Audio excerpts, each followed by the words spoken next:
우리 19장에서는 언약을 체결하시는 그 하나님을 이제 만났어요. 그래서 이제 시내산에 몇 번 등장 올라간다고 얘기를 했죠. 8번의 등장 가운데 19장에서는 총 3번의 등장을 마쳤다는 것이죠. 그래서 시내산에서 정말 그들은 완전히 비우고 하나님 뜻을 전적으로 따르겠다고 결단은 하였지만은 그들의 삶은 결코 그렇게 살지 못하였고, 그들은 하나님의 말씀을 듣기는 하여도 좀 알기는 하여도 그 상황이 깊은 교제의 삶으로 나아가지 못했기 때문에 삶을 살지 못하였습니다. 근데 19장 전장에 미디안의 제사장이자 모세의 장인 이드로는 어떻게 했다고 했죠? 이드로는 하나님의 말씀을 들었고 하나님의 제사에 참여하였으며 과감하게 그의 진로를 바꾸는 삶, 성교의 첫 열배가 되었다라고 말씀을 들었습니다. 그렇기 때문에 우리는 말씀을 듣고 끝나는 것이 아니라 알고 삶을 사는 것이 정말 중요합니다. 오늘은 4번째 등정에 대한 말씀인데, 오늘 20장에는 말씀하시는 하나님이라는 거예요. 어떤 하나님요? 말씀하시는 하나님이라는 것입니다. 하나님께서는 계명을 주시는 하나님이시지만은 우리가 계속 10계명 불러서 하나님께서 계명을 주셨다고 생각하지만은 오늘 말씀하고 계십니다. 정말 중요한 거예요. 말씀하고 있는 것과 율법을, 계명을 주고 있는 것은 정말 다른 상황이라는 거죠. 여러분 생각할 때 10계명, 오늘도 애니메이션 상황들 나왔지만은 어떻게 좀 보고 계셨나요? 여기는 지금 1에서 4계명으로, 또한 5에서 10계명으로 이렇게 나왔던 10계명이고, 또한 애니메이션 이렇게 만화책에서는 1에서 5, 또한 10에서 10으로 이렇게 나눈 상황들이 있습니다. 재미있는 또 학설 중에 하나가, 어떤 학자들은 이러한 상황으로 했다라는 것입니다. 1에서 10까지 적혀져 있는 갑의 보관할 계약서하고 을이 계약해야 될 그 상황들이 1에서 10까지 적혀 있어서 10계명은 1에서 4든 1에서 5든 그리고 6에서 10 아니면은 5에서 10의 상황이 아니라 1에서 10, 1에서 10으로 이렇게 나눠졌다라는 상황으로 이제 계약하고 하나님께서 언약을 맺는 관계니까 그러지 않았을까라는 상황인데, 여러분은 어떠한 생각으로 이 10계명이 다가왔는지는 모르겠습니다. 저는 그 학설, 아까 말했던 방금 보였던 계약서 2개의 이제 돌판을 딱딱 놔뒀을 때에 그럴 수도 있겠다. 저도 이제 교회 사역하다 보니까 이렇게 찍을 일이 종종 있고 볼 일도 있었는데, 정말 내가 가져야 될, 갑이 가져야 될, 때로는 을이 가져야 될 그런 계약서가 있듯이 하나님께서는 1에서 10, 또 1에서 10으로 2가지를 동시에 주지 않았을까라는 생각을 좀 하게 되었습니다. 오늘은 말씀드렸다시피 우리가 보통 아는 10계명은 하나님과 나와의 관계에서 1에서 4계명으로 계명을 보통 나누고, 또한 5에서 10으로 수직적인 관계, 이웃과의 관계를 많이 나눕니다. 하지만 오늘 저는 이것은 10계명이 아니라 10가지 말씀이고 10마디의 원리, 삶의 원리를 말씀해 주고 있다는 거예요. 계속 말씀드리는 것은 신앙은 삶의 일부가 아니라 신앙은 삶의 뿌리이며 또한 삶의 원리이며 삶의 기준이기 때문에 하나님께서 계속해서 우리에게 삶을 주시고 있는 상황인데, 우리는 그것을 계명으로 받아들이는 상황으로 이건 지켜야 돼, 무조건 이렇게가 아니라 삶을 살면서 자연스럽게 하나님께서는 살 수 있도록 우리 가운데에 말씀하고 있는 하나님이라는 거죠. 그래서 오늘 볼 것은 원리를 좀 보려고 하는 것입니다.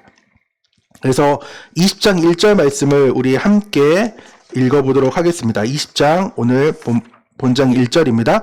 하나님이 이 모든 말씀으로 말씀하여 이르시되, 하나님이 모든 계명으로 말씀하는 것이 아니라 하나님이 이 모든 말씀으로 말씀하여 이르시고 있는 상황이 우리가 소위 얘기하는 10계명을, 그리고 제단을 올라갈 때 하체를 드러내지 말고, 왜냐하면 그 당시 원피스로 입었기 때문에, 그리고 속옷을 안 입었기 때문에 하체를 드러내지 말라는 그 계명으로 이제 신해상 언약의 그 계명들이 계속해서 나오는 그 상황이 나옵니다. 하나님께서는 계속 말씀드렸다시피 율례, 법도의 상황, 17장의 무리바 사건, 즉 그 상황이 마사하고 무리바의 상황으로 지나가지 않았다는 거죠.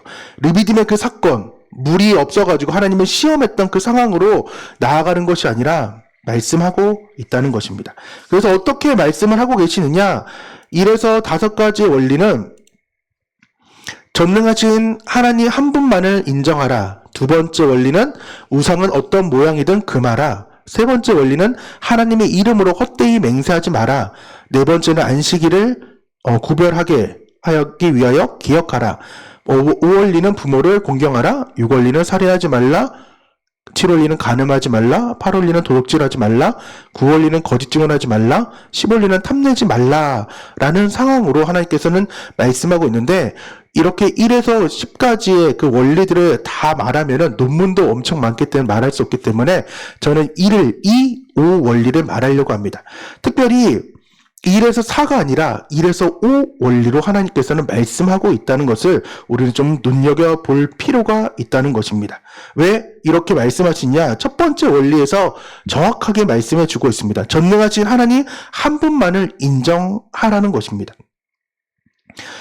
참된 지식을, 그리고 참된 그 지식의 근본과 핵심은 하나님 한 분, 또한 창조주시고 전능하시고 영원하신 분을 알 때 가능합니다. 우리가 잘 아는 잠언 1장 7절의 상황들이 우리가 이 말씀을 출애굽기 지금 20장 그 2절의 상황들을 말씀해 주고 있는 거죠. 여호와를 경외하는 것이 지식의 근본이거든 미련한 자는 지혜의 훈계를 멸시하느니라. 하나님께서는 이 일들을 경외하는 것, 그래서 앞에 19장에도 하나님을 경외할 때 야래하는 그 상황들을 야래할 때 이래되는 그 상황들을 말씀해 주고 있었는데, 하나님께서는 지금 나 하나님과 그리고 여호와 된 내가 지금 너와 지금 말하고 있다는 거예요. 이 말을 네가 잘 들어주고 또한 실천해 줬으면 좋겠다. 그리고 삶을 살기를 원한다라고 하나님은 말씀해 주고 있는 거예요. 그렇기 때문에 우리는 전능하신 하나님 한 분만을 인정할 수 있어야 돼요. 왜 그렇게 말씀했을까요? 430년 동안 수많은 우상들을 봐왔고 섬겼거든요. 알게 모르게. 하지만은 그 출애굽의 10가지 재앙을 통하여서 애굽의 신이 무능하다는 걸 하나님께 보여줬기 때문에 그 전능하신 하나님, 그리고 우리가 계속 봤던 그 언약의 사람들이 어떻게 민족으로 바뀌어졌는지를 하나님은 계속해서 지금 말씀해 주고 있는 거죠. 그렇기 때문에 첫 번째 원리인 전능하신 하나님 한 분만을 인정하려면 두 번째의 원리가 필요한 거죠. 우상은 어떠한 모양이든지 우리는 버려야 된다는 것입니다. 우리 가운데에 어떠한 모양이든지 그건 저는 알 수 없어요. 저 같은 경우는 요즘 혜미가 그리고 축복이가 우상이 될 수 있는 상황이 있는 거죠. 하나님보다 먼저 되는 상황이 찾아오면은 그 모든 것이 우상이라는 거예요. 하나님께서 두 번째 원리에서 말씀하고 있는 것은 엘로힘은, 즉 전능한 하나님은, 엘샤다이는 여호와 나 한 분뿐이니까 절대로 우상 섬기지 말라는 거예요. 니네가 봐왔던 그 모든 것들 다 거짓이다라고 다시금 한번 하나님께서는 우리 가운데에 말씀해 주고 있습니다. 계약이 아닌 원리로 삶을 살라라고 말씀해 주고 있습니다. 하나님은 지금 우리에게 말씀해요. 나는 내가 나를 이렇게 믿고 또 이렇게 따르고 나를 사랑해 줬으면 좋겠다. 내 마음에 가장 귀한 한 자리를 네가 나한테 주었으면 좋겠다라고 지금 오늘도 말씀하고 있다는 것입니다. 그렇지 않으면 하나님께서 어떻게 하시겠냐고, 어떻게 우리 가운데 하겠냐라고 지금 선언하고 있는 것이 오늘 5절의 상황입니다. 5절입니다. 그것들에게 절하지 말며 그것들을 섬기지 말라. 내 하나님 여호와는 질투하는 하나님인즉 나를 미워하는 자의 죄를 갚되 아버지로부터 아들에게로 3, 4대까지 이르게 하거니와. 말씀을, 원리를 잘 따르고 나를 사랑하면은 6절입니다. 나를 사랑하고 내 계명을 지키는 자에게는 1000대까지 은혜를 베푸느니라. 말했던 그 말씀들도 있지만은 20계명, 아니 10마디 말씀을 잘 원리로서 따라오라고 말씀해 주고 있는 거예요. 삶의 첫 자리를 가장 잘 드렸던 이스라엘의 왕이 있습니다. 그것은 다윗입니다. 하나님의 마음에 합한 자로 그는 살았습니다. 비록 우리가 볼 때는 여러 가지 죄악을 지었지만은 하나님 볼 때 그래도 합했다고 말씀해 주고 있습니다. 왜 그렇게 되었느냐? 기름 부었던 초대 임금이었던 사울 왕을 죽이지 않았던 그 이유는 하나님께서 기름 부었기 때문에 내가 죽일 수 없다라고 이야기하고 있는 거죠. 모든 삶의 그 원리를 하나님께 맞추며 살았고 그의 삶에 전쟁을 비록 많이 했지만은 무엇인지 여쭙고 나아가서 백전백승을 했던 그라는 거죠. 다윗이 다윗됐던 것은 하나님을 온전히 섬기고 또한 사랑하며 나아갔다는 것입니다. 다섯 번째 원리는 부모를 공경하라는 것이 이것이 하나의 원리의 첫 번째 그룹에 속한다는 거예요. 무슨 말이냐면은 하나님을 섬기는데 보이지 않잖아요. 그럼 눈에 보이는 사람이 있어요. 그것이 누구예요? 부모님이죠. 그래서 오늘 20장 12절 말씀입니다. 내 부모를 공경하라. 그리하면 내 하나님 여호와가 내게 준 땅에서 내 생명이 길리라 라고 말씀을 하고 있습니다. 또한 출애굽기 19장 3절에는 너희 각 사람은 부모를 경외하고 나의 안식일을 지키라. 나는 너희 하나님 여호와니라 라고 말씀을 하고 있어요. 하나님께서는 부모님을 공경하는데 어떻게 하느냐? 부모를 경외하라고, 즉 눈에 보이는 하나님처럼 사랑하고 나아오라고 말씀하고 있다는 것입니다. 이것이 지금 하나님께서 우리에게 주신 그 삶의 원리라는 거예요.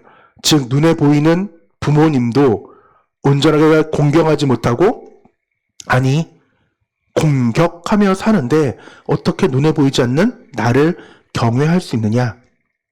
그러니까 레위기에서는 하나님께서 말씀하실 때 경외로서 나를 섬기듯이, 나에게 찬양 돌리듯이 부모님에게 그렇게 하라라고 말씀하고 있다는 것입니다. 이것이 지금 우리를 말씀 가운데 부르고 계신 하나님의 삶의 원리라는 것입니다. 오늘 말씀을 다시금 한번 기억했으면 좋겠습니다. 하나님은 어떤 하나님이라고요? 말씀하시는 하나님이다. 계명을 주시는 분이 아니라 10마디 말씀, 10가지 원리로 말씀해 주는데 하나님을 사랑하는 방법을 우리에게 지금 가르쳐 주고 있습니다. 왜? 그 하나님은 우리가 사랑하지 않으면은 그 사랑에 목말라시고 질투하시는 하나님이라는 것을 우리가 바로 알아서 하나님을 우리가 온전히 섬기고 또한 사랑하며 나아갈 수 있게 해달라고 기도하며 나아가기를 간절히 소망합니다. 이 시간 함께 기도할 때에 오늘 말씀하신 하나님을 함께 보았습니다. 하나님, 나에게도 말씀해 주시고 가장 귀한 내 마음의 한자리를 오늘도 이 시간 드렸사오니 또한 계속 드릴 수 있는 힘 달라고, 또한 하나님을 끝까지 사랑하게 해달라고, 그것이 삶의 원리가 되게 해달라고 기도하기를 원합니다. 우리 이 시간 함께 기도하겠습니다.